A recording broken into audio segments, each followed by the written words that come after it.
Hello, everyone. It's Joshua Pleasant Vance, and welcome to my channel, Live For You. It is a blessing to have you all here, and I hope that you are doing just that, living for you. If you haven't already subscribed to my channel, please consider doing so at this time because we are a growing community, and I would love to have you be a part of that. And anyway, I want to segue into our topic because it's a little bit lengthy today. So I talked previously about the idea of having emotional boundaries, and I want to see really quickly of my viewers, how many of you are old enough to remember that old AOL dial-up internet? You know, that loud screeching sound, the waiting, the buffering.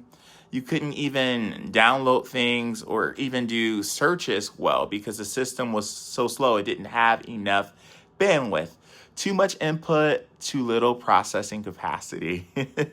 And honestly, that leads me to our topic today, which is on emotional bandwidth. I think that's how a lot of us are functioning right now. You know, there's too much input, but not enough capacity to serve all the demands. And many of us keep calling ourselves quote unquote antisocial or saying that we're just introverted, but in all actuality, it's beyond a personality thing. The issue is emotional bandwidth. Your emotional system is overloaded, and when your emotional bandwidth gets too low, even small stressors start feeling emotionally expensive. And that's what we're going to talk about today. So, what exactly is emotional bandwidth? Because that's not a term that we talk a lot about. So, your emotional bandwidth is your mind's capacity to process emotional experiences, stress, the demands of relationships and responsibilities, conflict, even stimulation and disappointment, right? The struggles of everyday life. Think of your emotional system like internet bandwidth. The higher the bandwidth, the more information your system can process without crashing. You can manage stress better. You can tolerate discomfort better. You can empathize better. You can do all the different things that involve people better and even recover from stressful situations a lot faster when your emotional bandwidth is higher. But when your emotional bandwidth becomes overloaded, you start emotionally buffering.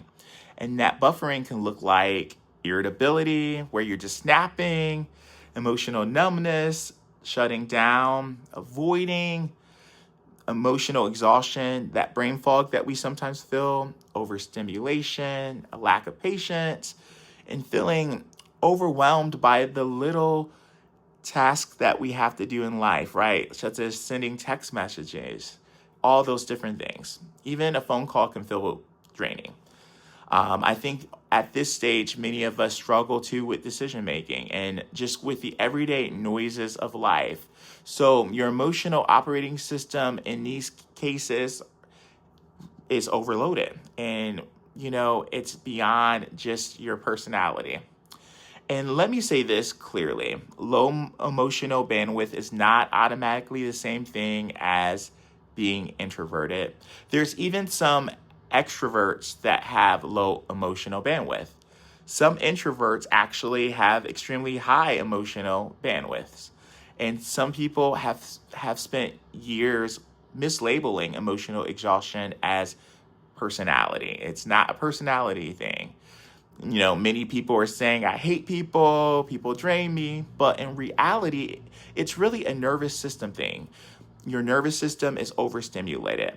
Sometimes people think that they're, antisocial, which is, by the way, a term often used incorrectly in everyday language. Just putting that out there. When in all actuality, the person is really saying, I'm emotionally depleted, I'm burnt out, I'm just in a sense of overload, rather that's, sensory related or emotionally related. I think that it's far different than the idea of it relating to our personality, And I think that we have to really look at the capacity that we have and how we are functioning. So people in this particular state have to examine themselves and really look at what's going on. So, what emotional bandwidth looks like when it is low? So, here are some signs your emotional bandwidth may be running low. So, looking inside, you feel emotionally tired almost every day. Small inconveniences trigger, huge frustration. You are, again, running from communication. You're just feeling overstimulated. You just want to shut down and you're struggling with empathy. That's when, the emotional fatigue really kicks in. And we are, again, isolating ourselves and we feel just emotionally behind, like we just can't quite catch up. These are signs that our bandwidth is really low. And the dangerous part is when our emotional bandwidth stays depleted too long. People often start judging themselves morally for neurological exhaustion. They call themselves lazy, mean, broken, cold, difficult, but sometimes it's just a capacity thing, not a character thing. And we need to really look at what can deplete our emotional bandwidth. And I think, there are a lot of things that can, consume our emotional bandwidth, such as trauma. In my family alone, we've had a lot of trauma. And I know for many of you watching, you're going through different things. Financial stressors are, a big one. I think those of us that are caregivers, we can be struggling with that, let alone those of us that are neurodivergent and just working. All of those things can definitely weigh on us. And for those of you that have lost loved ones, grief can also be a huge factor that depletes your emotional bandwidth. And you have to be honest with yourself and be willing to slow down and recalibrate your system. So, how is it that we can increase our emotional bandwidth? So, here is the optimistic part of this. Emotional bandwidth can grow.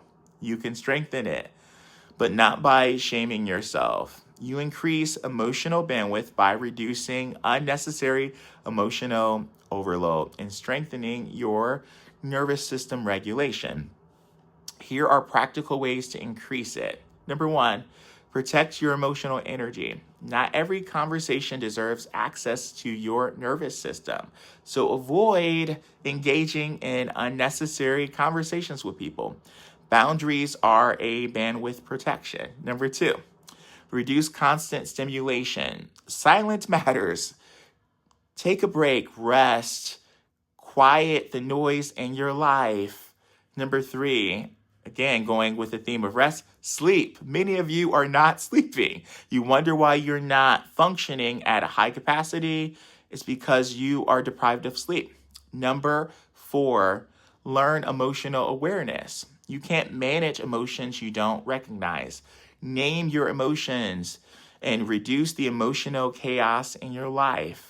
Number five, stop carrying everybody. Some of you guys are experiencing emotional buffering because you're worried about everyone else. Worry about yourself. Focus on you. Number six, heal chronic stress.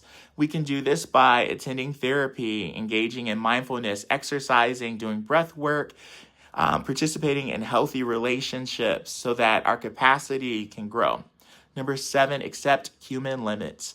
You are not a machine. Even strong people have bandwidth limits. So I hope that this video has brought some clarity to you all and that you began to really think about what your bandwidth actually is and what that is communicating to you. And I want to emphasize the importance of rest. Many of you need rest. Many of your nervous systems need recalibrated. And the only way to do that is to reset and rest and gain clarity on what it is that you're feeling and what it is that you need. Don't equate your emotional exhaustion to the fact that you are checked out and that you don't care. Many of you have big hearts and are highly empathetic. Please remember to protect your bandwidth because your emotional health affects everything. So if this video has helped you, please consider following me.